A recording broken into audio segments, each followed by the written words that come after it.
Hello, this is my first video on this platform, and I'm a big board game fan. So today, what we have is my custom-made Axis and Allies 1914 board. This is only part of it. I plan on expanding it with America and Asia down the road, but I was very dissatisfied with the one we got in the 1914 version right there.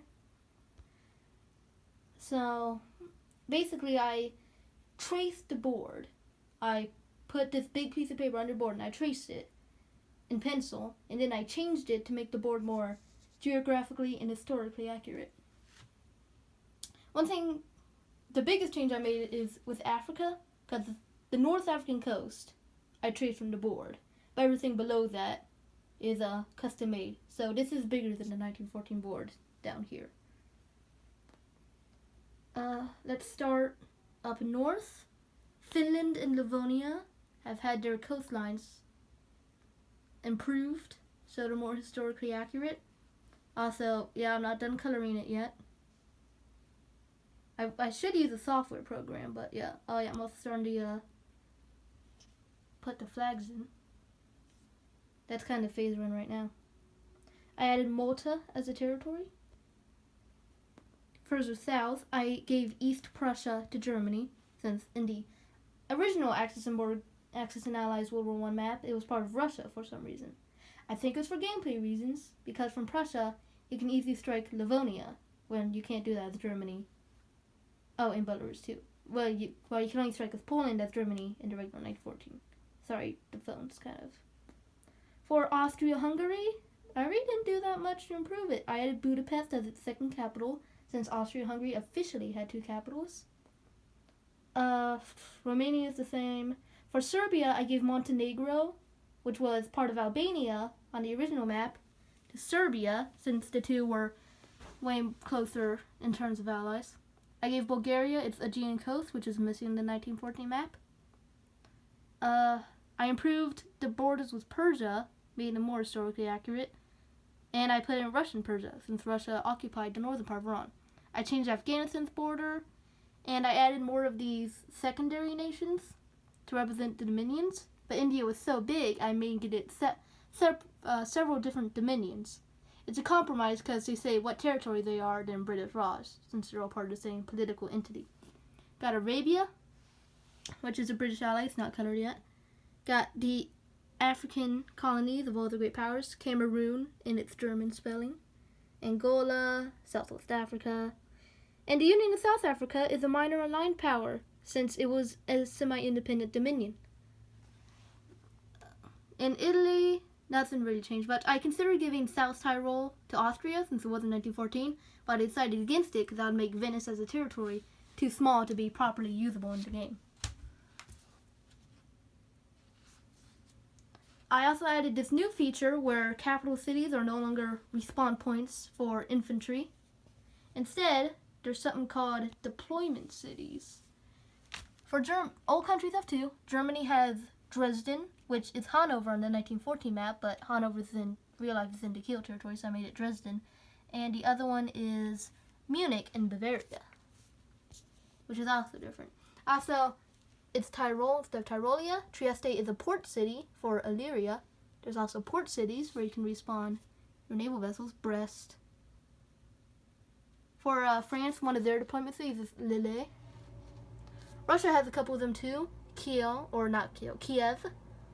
And up here you got Petrograd. I was debating making it the capital of Russia, but I decided, nah, keep it Moscow, even though Petrograd was the capital in 1914. Riga is one of their ports, and their other port I think is Archangel.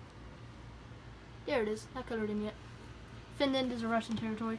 Sweden, Norway, Denmark, Netherlands. Oh yeah, changed the border between France, Germany, Belgium, and the Netherlands to make it more historically accurate. Because France went way further north, and went way further south, and it kind of messed with the alignment of Alsace-Lorraine here.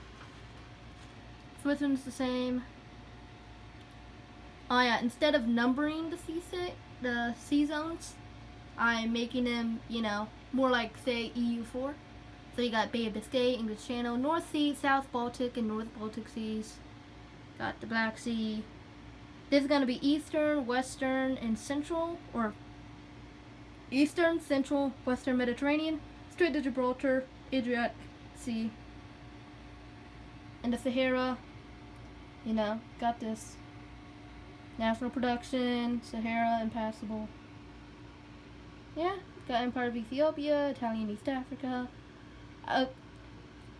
When making Ethiopia, I debated giving Djibouti to the French and making British Somaliland, but it would be too cluttered, so I just kept Ethiopia. Also, because I completely erased the Ottoman province of Mesopotamia, well, Ottoman Iran was like a last-ditch thing. That's why it's so small as a territory and not worth anything, because I did it purely because I thought the borders of Persia were still a little wonky, so I just added it in. But to compensate them, I added their territory of North Arabia, which was, part of this regular Arabia in 1914. Oh, well, it makes the borders look cooler anyway. I also renamed Syrian Desert to Iraq, since the Syrian Desert in real life is more around here-ish. One of their deployment cities, Jerusalem. Their other is Ankara. They have Anatolia, as far as one of their ports. All countries have 2 deployment cities, but not necessarily have 2 ports. Well, Austria-Hungary is the exception. They have only 1 deployment city, Prague and Bohemia. I was debating getting them Lviv, but I didn't want it to border Russia. So the only other territories you could have had a deployment city that didn't border their enemies was Vienna or Budapest. Probably should have made Budapest a deployment city, to be honest. Anything else here? No, that's not pretty much it. Also got Spain, Spanish Sahara. Oh, there is one more thing. Colonies have large roundels, which means while they're not going to raise their own standing army to defend themselves when they're invaded, that does mean, though, their respective power enters the war. So you can still just move troops into here without, the colony raising up against you. But if you invade Belgian Congo, Belgium's not going to be too happy about that. They're going to, join the war. Cameroon. Not really a lot down here in Africa. It's all different since, it changed everything. I also did rename a couple territories. Like Alsace is Baden-Alsace. Dresden, I mentioned. Burgundy, Lorraine. Picardy is called Normandy. I think the other ones are still the same. There's a couple name changes. Oh yeah, Sevastopol is Caucasus, and Sevastopol is a port city. Kazakhstan is the same. I added Urals, since it's no longer rectangle or a diamond.